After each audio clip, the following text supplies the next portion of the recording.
Olá, família! Eu sou Mário Tereza, o esposo da Ivana, pai do Heitor.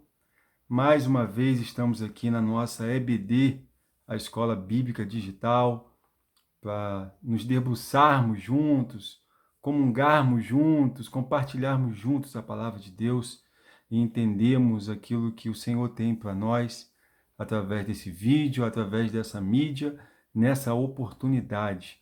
Pega a sua Bíblia, vem com a gente, porque nós vamos agora estudar acerca do tema Adversidade traz maturidade.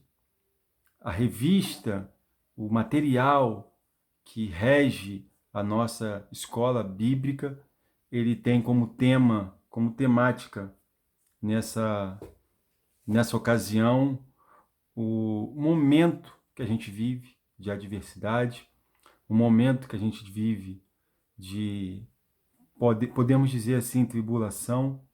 É um momento muito complicado na história da humanidade.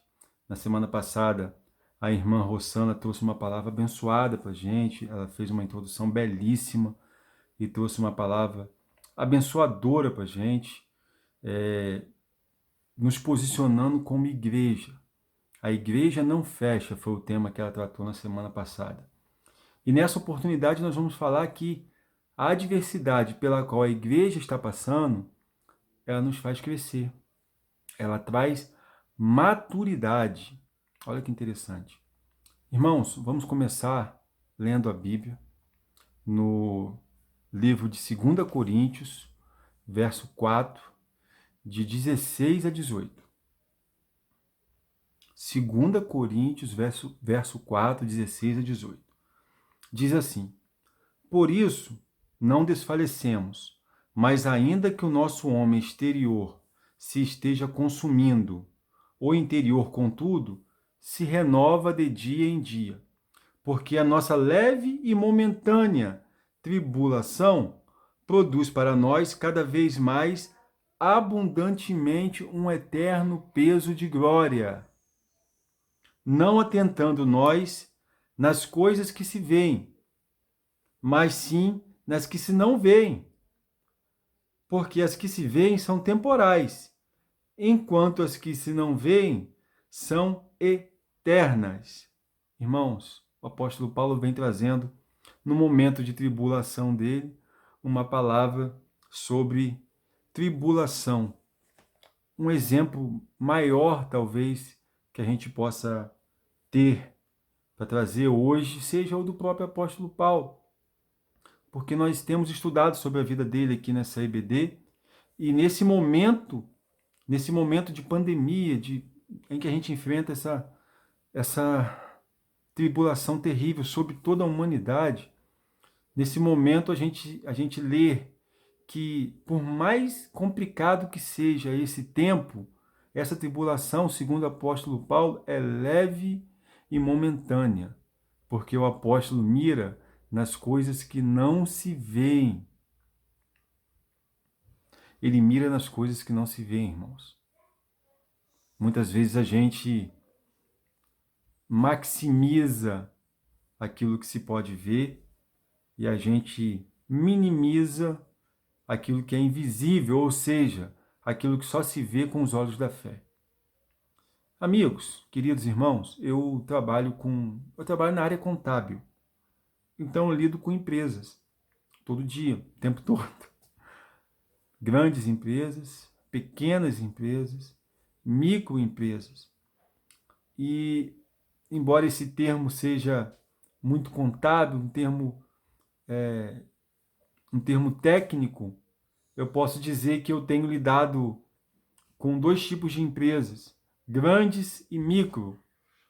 Isso porque eu faço a distinção dessas empresas de acordo com a maneira que elas têm se posicionado nesse momento de crise. Vejam só, irmãos, eu estou trazendo essa analogia porque é algo do meu dia a dia para o nosso entendimento, para o nosso entendimento mais fácil, vamos dizer assim, dessa questão da adversidade traz maturidade. Existem empresas, irmãos, que simplesmente se dobraram diante da dificuldade, que é real. Empresas que simplesmente não tentaram. Eu não estou criticando ninguém, não, só estou contando para vocês. Mas existem outros empresários que buscaram soluções criativas, que diante da adversidade amadureceram novas sistemáticas, novas tecnologias, novas formas de empreender, novos modelos de gestão. O que eu estou querendo dizer é o seguinte: existem dois tipos de pessoas: aquelas que vão se quebrar, aquelas que vão se quedar, aquelas que vão sucumbir diante da crise e aquelas que vão amadurecer no momento de crise. Vão sofrer, vamos sofrer, vamos passar dificuldades, mas nós vamos amadurecer. Nós não vamos parar aqui. Nós vamos avançar. Sabe por quê? Porque assim como aquelas empresas que eu classifiquei como grandes, porque ao invés de sucumbirem, se reinventaram, assim como essas empresas, assim como esses empresários, irmãos, nós temos que saber aonde nós queremos chegar. Temos que saber qual é o nosso alvo. Toda empresa tem uma missão, tem um objetivo. E nós também temos. Nós temos um alvo. Qual é o nosso alvo, irmãos? Nosso alvo, ele está aqui nessa terra. Nosso alvo a gente pode ver. Ou o nosso alvo faz parte daquelas coisas que se não veem, aquelas que a gente acabou de ler o apóstolo Paulo pedindo para que valorizássemos. Entendeu, irmãos? Vocês estão entendendo o que eu estou falando? O momento de crise, irmãos, é também um momento de oportunidade. E para nós que somos cristãos, o momento de crise, ele deve emanar, ele deve trazer à nossa mente uma palavra e um sentimento muito importante chamado esperança. No momento de crise, a nossa fé produz esperança. A Bíblia fala em perseverança. Olha que coisa linda, essa palavra é muito bonita. Perseverança. Amém, queridos? Irmãos, eu vou ler um trecho do nosso material que eu achei muito interessante e ele traduz muito bem o que eu estou querendo trazer para nós nessa introdução ao nosso estudo. Diz assim: a adversidade tem o poder de revelar a intensidade da nossa comunhão com Deus e o nível da nossa confiança em sua palavra. Veja bem que o autor fala que no momento de adversidade é o momento de medir a nossa confiança em Deus e a nossa confiança, é o momento de medir a intensidade da nossa comunhão com Deus e a nossa confiança em sua palavra. Eu vou um pouquinho além. O momento de adversidade é o momento de medir o quanto a gente conhece do nosso Deus. Porque, veja bem, eu só posso ter comunhão com Deus e confiança na sua palavra se eu conheço a Deus e a sua palavra. Eu sei que você tem uma relação com Deus, eu sei que você conhece a palavra de Deus. Mas você certamente deve conhecer pessoas que não têm o hábito de consultar a Bíblia, de ler a Bíblia, que não conhecem esse Deus de perto. E aí agora eu vou fazer o primeiro. Eu gosto de chamar vocês, eu gosto de desafiar vocês. Eu vou fazer o primeiro desafio. Meu irmão, minha irmã, se você conhece alguém que nesse momento de crise não tem uma relação com Deus, não lê a palavra de Deus, não conhece a palavra de Deus, não tem uma relação íntima com esse Deus que produz esperança em nós nesse momento tão complicado da humanidade, eu desafio você a orar por essa pessoa hoje mesmo. Então logo acabe esse vídeo, você vai orar por essa pessoa ou por essas pessoas que você conhece. Porque, irmãos, nós bem sabemos que se com ele passar por esse momento está tão difícil, você imagina como anda a mente daqueles que não têm um alvo, que não têm a Cristo como alvo. Nosso alvo é Cristo. E é por isso que em nosso coração é produzida esperança, mediante a fé nele. Você imagine a cabeça dessa pessoa. Primeiro desafio da noite, tá? Eu desafio você a orar por esse seu vizinho, por esse seu amigo, por esse seu familiar, por seu esposo, por sua esposa, por seu filho, por quem quer que seja, que não tem conhecimento acerca do nosso Deus. Amém? Combinado? Primeiro desafio da noite, tá bom? Depois eu vou lembrar vocês ainda. Quando a gente terminar o vídeo, eu vou lembrar de novo, para que você não esqueça de, ao terminar esse vídeo, você orar por essa pessoa. Porque a adversidade traz maturidade para aqueles que sabem onde vão chegar, que têm um alvo, que têm a Cristo como alvo, para aqueles que conhecem a Deus, para aqueles que confiam na sua palavra. Vamos seguir aqui com o nosso estudo, porque o próximo tópico se chama adversidade é inevitável. Nós falamos aqui do momento ruim pelo qual a humanidade está passando. Eu fiz uma analogia sobre como empresas têm encarado esse momento e sobre como nós devemos encarar. Mas nós estamos falando de algo, estamos falando de adversidade. E é importante a gente ressaltar que é inevitável. Irmãos, na semana passada, eu assisti num programa de grande audiência, na TV de maior audiência, num domingo à noite, uma pessoa, um cristão, falando, ao ser interrogado pela repórter porque não usava máscara, ele dizendo que não usava máscara porque ele confiava em Deus. Irmão, eu não quero tecer nenhuma crítica a respeito da fé dessa pessoa. Eu só quero dizer para vocês o seguinte, irmãos. Deus quer que nós nos cuidamos, porque a adversidade ela é inevitável e todos nós estamos sujeitos a ela. Quando eu me converti, quando o Senhor me achou, era muito comum as pessoas falarem, era muito comum eu ouvir pessoas, era um movimento que havia naquela época, de pessoas que diziam que não tomavam remédio quando estavam doentes, pessoas que diziam que não precisavam gastar com remédio porque gastavam com dízimo. Irmãos, o Senhor quer que a gente se cuide. Nós não podemos nos dar o direito, nos dar o luxo de acreditar que por sermos crentes no Senhor Jesus, nós não estamos sujeitos a esse momento, a todas as tribulações que esse momento impõe. Nós temos que nos cuidar. Aliás, por sermos servos de Cristo, devemos ser os primeiros a se cuidar, a zelar por nossa integridade física, uma vez que o nosso corpo é o templo do Senhor. Nós sabemos que o nosso Senhor, ele é um Senhor de milagres. O nosso Deus é um Deus de milagres. Se ele quiser, ele pode mesmo. E ele faz mesmo. E ele nos guarda mesmo. E ele nos livra mesmo. Mas nós temos um compromisso. Nós temos um compromisso de zelar, de sermos mordomos daquilo que Deus nos confiou. Então eu tenho que cuidar do meu corpo. Eu tenho que cuidar da minha casa. Eu tenho que cuidar da minha família.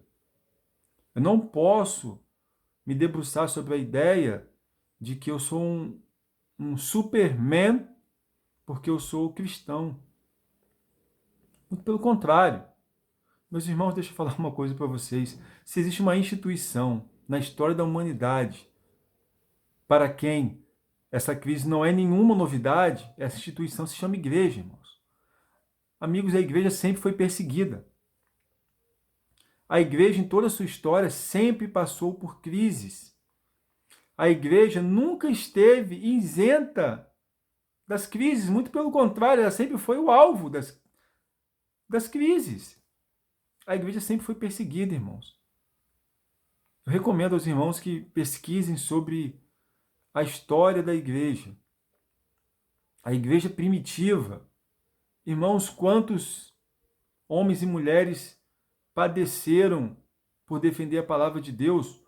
Vou melhorar minha colocação. Quantos homens e mulheres ainda padecem em muitos lugares do mundo por defenderem a palavra de Deus? Uma instituição nessa terra que sofra com crises ao longo da história, essa instituição se chama igreja. Então nós deveríamos estar carejados quanto a isso. E deveríamos saber como nos comportar diante desse momento.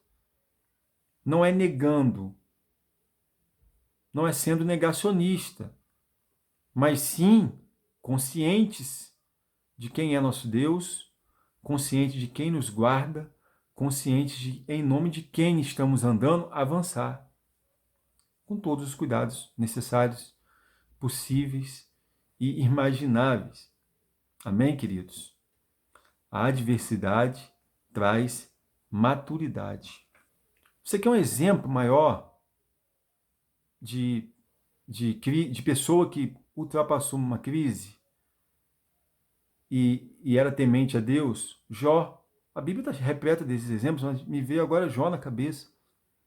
Irmão, Jó chegou a ouvir da sua esposa, amaldiçoa seu Deus e morre. Jó chegou a ser acusado por seus amigos de ter pecado. Chegou a ser acusado por seus amigos de estar passando por aquilo, porque teria pecado e estaria sofrendo as consequências de seus erros. Quando nós bem sabemos a história de Jó, acabamos de ler agora. A igreja está num propósito da leitura bíblica anual e faz muito pouco tempo que a gente leu o livro de Jó. Nós vimos o que aconteceu com ele. Jó passou por aquela crise toda. O foco dele era Cristo, o foco dele era Deus, ele tinha um alvo. Ele disse, Deus me deu, Deus tirou. Ele amadureceu durante a crise. E o detalhe é que essa crise pela qual Jó passou foi uma crise permitida por Deus. Agora é a hora onde as pessoas começam a entrar em parafuso. Como assim Deus permite? Sim, irmãos. Tudo está sob o controle dele. Tudo que acontece é sob a permissão dele. O que nos leva ao próximo tópico, que é de onde vêm as adversidades. A adversidade, ela tem fontes diversas. Ela tem fontes diversas. Em primeiro lugar, a crise pela qual você está passando pode ter sido gerada por você mesmo. Não estou falando exclusivamente desse momento de pandemia do coronavírus. Essa é uma crise macro, onde nós temos que aprender a lidar como sociedade. Mas estou me referindo aos problemas pessoais, às escolhas equivocadas que você, durante a sua caminhada, durante a sua trajetória, acaba conferindo para si mesmo.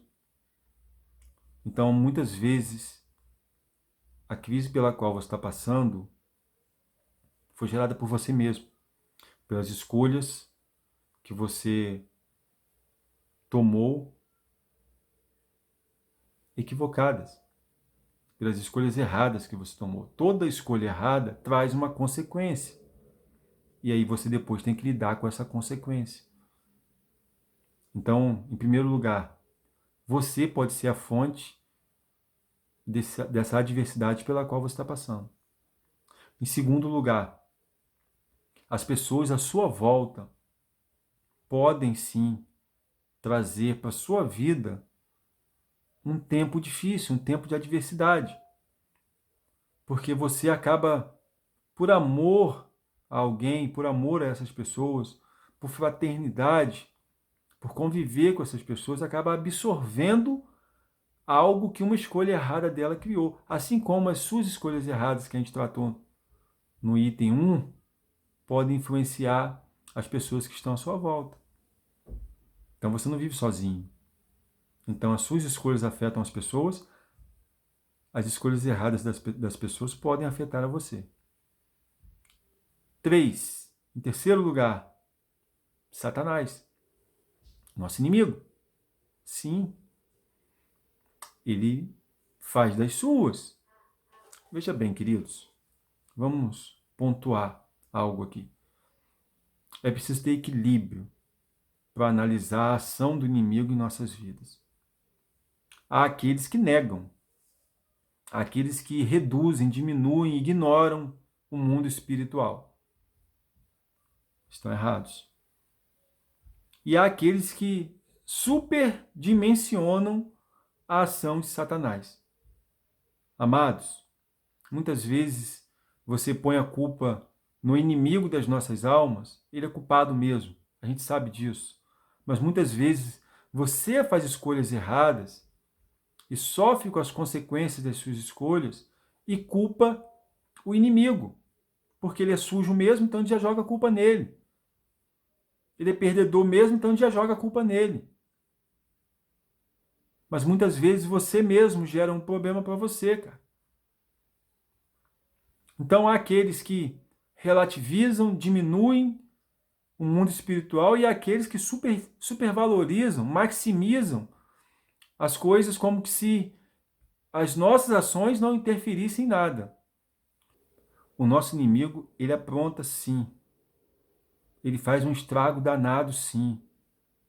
Não podemos ignorar o mundo espiritual, mas devemos ser vigilantes também quanto às nossas próprias ações. Amém? Em quarto lugar, a ação divina. Não podemos ignorar de maneira nenhuma a ação divina. Muito embora seja muito difícil para a mente humana entender como Deus possa permitir uma adversidade. O que eu posso afirmar para você, meu irmão, minha irmã, é que toda adversidade permitida por Deus, ela serve para cumprir os propósitos dele, ainda que a gente não compreenda esses propósitos. Mas toda adversidade permitida por Deus serve ao cumprimento dos propósitos eternos dele. Propósitos esses que a nossa mente humana limitada, egoísta, não vai conseguir traduzir, não vai conseguir compreender. Amém? Quer um exemplo de permissão de Deus, da ação divina, um exemplo de como a ação divina permite que alguma coisa aconteça, uma adversidade aconteça, que vai servir a um propósito maior no futuro? Deus permitiu que a igreja fosse perseguida. Lá em Atos a gente vê isso. Atos 11, 19 a 20. Abre aí sua Bíblia. Vamos ler juntos. Atos 11, 19 a 20. Diz assim: aqueles, pois, que foram dispersos pela tribulação suscitada por causa de Estevão, passaram até Fenícia, Chipre, Antioquia, não anunciando a ninguém a palavra, senão somente aos judeus. Havia, porém, entre eles alguns cíprios e cirenenses, os quais, entrando em Antioquia, falaram também aos gregos, anunciando o Senhor Jesus. Então havia aqueles, porém, que, uma vez dispersos, anunciaram ao Senhor Jesus. E conclui-se assim a nossa leitura. E a mão do Senhor era com eles, e grande número creu e se converteu ao Senhor. Irmãos, Deus permitiu que a igreja fosse perseguida para que a palavra, para que o cristianismo fosse espalhado por essa terra, para que os cristãos se espalhassem por essa terra. E a palavra de Deus fosse anunciada aos quatro cantos. Uma adversidade terrível. Uma adversidade terrível serviu ao propósito tão nobre, tão intenso. Deus é Senhor da história, Ele está no controle de tudo. Ele tem tudo em suas mãos. A adversidade, ela ensina, ela é pedagógica. A adversidade, ela nos traz maturidade. Essa maturidade vem através do conhecimento que a gente obrigatoriamente passa a adquirir ao passar por um momento adverso. Os cristãos que se dispersaram pelo mundo entenderam que deveriam pregar também, não só aos judeus, que estavam espalhados por aí. mas também aos gentios. E assim a palavra de Deus foi espalhada pelo mundo inteiro. Sabe por quê, meus amigos? Sabe por que aqueles irmãos decidiram espalhar a palavra de Deus para além da religião judaica? E Paulo foi um grande propagador. Paulo foi o apóstolo dos gentios. Porque durante a adversidade, isso serve para a gente também nesse momento. Durante a adversidade, a gente entende que nós somos pó. Nós entendemos finalmente que a nossa vida, como diz a Bíblia, como o Senhor falou na Bíblia, nós somos reputados todo dia para o matadouro, como ovelhas. Se não fosse a mão do Senhor, irmãos, estaríamos mortos, porque nós somos pó. Basta um vírusinho microscópico, um nada, para mudar totalmente o mundo em que conhecemos. Porque somos pó. Devemos reconhecer, sermos humildes e reconhecer que sem a mão do Senhor nos guardar, nada seríamos. Sem a mão do Senhor a nos guardar, nada seríamos. Outra coisa, a adversidade, durante o momento de adversidade, nós aprendemos que o mal é uma realidade. A gente às vezes passa uma vida inteira negando que exista o outro lado, a ação do inimigo de nossas almas, que veio para roubar, matar e destruir. Eu vou ler uma frase para vocês que está no nosso estudo. Diz assim: 3 coisas jamais vão mudar. O mundo nunca deixará de ser mundo. A carne nunca deixará de ser carne. E o diabo nunca deixará de ser diabo. O mundo nunca deixará de ser mundo quer dizer que o mundo jaz no maligno. A carne nunca deixará de ser carne quer dizer que nós somos suscetíveis a cair. E o diabo nunca deixará de ser diabo porque ele é louco e a gente sabe disso, e ele mesmo sabendo que no final ele já perdeu, ele vai fazer de tudo para levar quantos puder com ele. O diabo nunca vai deixar de ser diabo. A gente vive aqui nesse mundo de passagem. Nós temos aqui uma missão de nós que fomos chamados por Deus de trazer quantos pudermos conosco. E aí agora eu lembro de novo aquele desafio que a gente fez lá no começo. Se você conhece alguém que não conhece a Deus, você vai dobrar o seu joelho por essa pessoa, por essas pessoas hoje à noite. Porque o mundo não deixa de ser mundo, a carne não deixa de ser carne e o diabo não deixa de ser diabo. Mas nós, os cristãos, não podem deixar de sermos cristãos. Nós temos um objetivo, uma missão. Senão nós seríamos arrebatados no momento em que aceitamos o sacrifício de Jesus por nós. Estamos aqui porque a graça que nos alcançou precisa ser proclamada aos 4 ventos, para que outras pessoas também sejam alcançadas por essa mesma graça. E esse momento de adversidade é um momento oportuno para isso. Outra coisa que a gente aprende no momento de adversidade, aprendemos que somos pó, aprendemos que o mal é uma realidade, o mundo nunca vai deixar de ser mundo, e a gente precisa aprender, a gente tem que aprender a confiar mais em Deus. Porque se somos pó, não sobrevivemos nem mesmo ao primeiro vento que soprar. Deixa eu ler um salmo, Salmo 119, 71. É rapidinho, eu vou ler aqui pra gente. Foi-me bom ter sido afligido, para que aprendesse os teus estatutos. O salmista está dizendo que a adversidade, a tribulação pela qual ele passou, fez com que ele conhecesse mais a Deus, aprendesse mais sobre as leis de Deus, aprendesse mais sobre Deus. E você? E você? E nós? Temos aprendido mais de Deus? O momento de adversidade é oportuno para isso também, para criarmos essa consciência de que somos pó. O mal está aí. E sendo pó, basta um vento de crise para que sejamos atribulados. Mas confiando em Deus, temos a esperança. Temos a esperança em nosso coração porque sabemos aonde vamos chegar.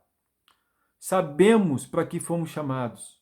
Sabemos que as coisas visíveis não são mais importantes para nós do que aquelas coisas que a gente só vê mediante aos olhos da fé, do que as coisas invisíveis. É por isso tudo que a adversidade produz em nós maturidade, nos faz crescer. Paulo olhava para a adversidade como um instrumento de Deus para o crescimento. Isso porque o foco dele não estava nas coisas dessa terra. O foco dele estava nas coisas do céu. Ele disse que o sofrimento era leve e momentâneo. Irmãos, Paulo foi moído. Paulo, por pregar a palavra, foi preso. Foi torturado. E ele preso, no momento que se aproximava o seu julgamento, ele foi transferido de Cesareia para Roma. E nesse percurso, o navio onde ele estava naufragou. Irmãos, era uma situação de morte iminente. Paulo não titubeou. Paulo não sucumbiu. Olha só, o cara estava preso, foi torturado, sofreu. Estava sendo transferido para ser julgado, um julgamento de condenação, de morte certa. E no caminho, o navio que ele estava naufragou. As pessoas estavam ali quase morrendo. E ele não sucumbiu, ele, pelo contrário, ele pregou a palavra de Deus, ele continuou pregando a palavra de Deus. A adversidade nos faz crescer. A adversidade nos faz amadurecer. Meus amigos, tem gente que parece que gosta de sofrer, que o sofrimento é o combustível. Tem gente que se abastece de sofrimento. Ela não usa o momento ruim, o dia mau, a crise, para crescer. Ela não usa esse momento para refletir, para fazer uma autocrítica, para perceber aonde errou. Não! Ela gosta de se autoflagelar. Tem gente que é assim. Você conhece alguém assim? Eu conheço muita gente assim. Parece que tem uma nuvem em cima da pessoa que ela exalta o sofrimento. Ela gosta de que as pessoas tenham pena dela. Há pessoas que supervalorizam o sofrimento. Meu irmão, você nasceu, você foi feito para ter vida e vida em abundância. É o teu Senhor que te garante isso. Nós estamos passando, todos nós, um momento terrível agora. Outros momentos de crise você já passou na sua vida. Eu tenho certeza disso. É possível que outros momentos de crise a gente vá passar, nós iremos passar ainda. Que Deus nos livre e nos guarde de tudo isso, mas, irmãos, a vida, como diz a minha mãe, isso só acontece com quem está vivo. Esse momento de calamidade é o momento onde você vai crescer, em nome de Jesus. É onde você vai aprender mais da palavra de Deus, é onde você vai confiar mais nele, como a gente viu aqui. É onde você vai fazer uma autocrítica, uma autoanálise. E nós, como igreja, vamos superar isso. A igreja sempre enfrentou desafios. Sempre. Esse é só mais um. O Covid-19 é só mais um. Um desafio temível e terrível. Mas é um desafio que nós vamos superar juntos, como igreja do Senhor. E seja lá qual for o desafio que você está enfrentando na sua vida, eu quero te dizer que você precisa saber quem você é, saber quem é o Deus que te garante. Você precisa criar essa consciência. Você precisa amadurecer. Você não vai minguar durante um momento de calamidade. Você vai chorar sim, você vai prantear, mas você vai crescer. Você vai aprender, você vai dar a volta por cima, porque você foi chamado para isso. Eu vou ler 2 Coríntios 4,18 de novo. A gente já leu no começo. Eu vou ler agora de novo para a gente encerrar. Não atentando nós nas coisas que se veem, mas sim nas que se não veem, porque as que se veem são temporais, enquanto as que se não veem são eternas. As coisas que se veem são temporais, enquanto as que se não veem são eternas. Amém? Ore por aquelas pessoas que não conhecem esse Deus eterno. Ore por aquela pessoa específica que você sabe quem é, que o Senhor está falando agora, vai falar agora no seu coração. Ore por ela. Agora, quando a gente terminar esse vídeo, você dobra o seu joelho no seu lugar secreto, à noite, no seu momento de intimidade com Deus, seja lá a hora que for, lembre-se dessa pessoa em oração, para que ela conheça a Deus, para que ela supere esse momento de calamidade com Deus, para que esse momento seja um momento de virada na vida dela. Meu irmão, minha irmã, e se essa pessoa for você, agora é o momento de virada na sua vida. Nós vamos orar. Pai, em nome de Jesus, eu te entrego, Deus, esse momento que estamos passando, Pai. Ó Deus, esse momento tão difícil, esse momento, ó Deus, de desemprego, esse momento, ó Deus, de problemas financeiros, esse momento, ó Deus, de problemas sociais. Ó Pai, em nome de Jesus, eu te entrego aquela família, ó Deus, aquelas famílias, Pai, que têm sofrido, ó Pai, com essa doença terrível, que têm sido acometidas, ó Pai, dessa chaga, ó Deus, que perderam entes queridos, as famílias enlutadas. Pai, em nome de Jesus, nós entregamos tudo em Tuas mãos, porque sabemos, bem sabemos, Senhor, que Tu tens o controle de tudo, Pai. Tu tens o controle de tudo, Pai. Por isso, ó Deus, a minha vida, a minha casa pertencem a Ti. A vida e a casa desse irmão, dessa irmã que está comigo, pertencem a Ti. O Senhor tem o controle de tudo. Tudo está em Tuas mãos, ó Deus. Alcança, Pai, agora aquela pessoa, Pai, que está passando por esse tempo tão difícil, sozinha, Pai. Que ela venha te buscar mais, que ela venha ter um encontro com o Senhor, que ela venha a ler Tua palavra, que ela venha, ó Deus, a encontrar refúgio e esperança em Teus braços, Pai. Entregamos, Deus, a igreja em Tuas mãos. Porque bem sabemos, ó Deus, que nada seríamos sem Ti. Muito obrigado por essa palavra, Pai. Obrigado a Deus por todos os lares alcançados por ela. Obrigado, Pai, pela Tua igreja, Deus. Se aproxima o momento em que a gente vai estar novamente, fisicamente juntos como igreja, e eu já te peço, Pai, que o Senhor prepare esse momento. Ó Deus, para que seja um momento de comunhão, um momento seguro. Ó Deus, em nome de Jesus, muito obrigado por tudo, Pai. Amém, Senhor.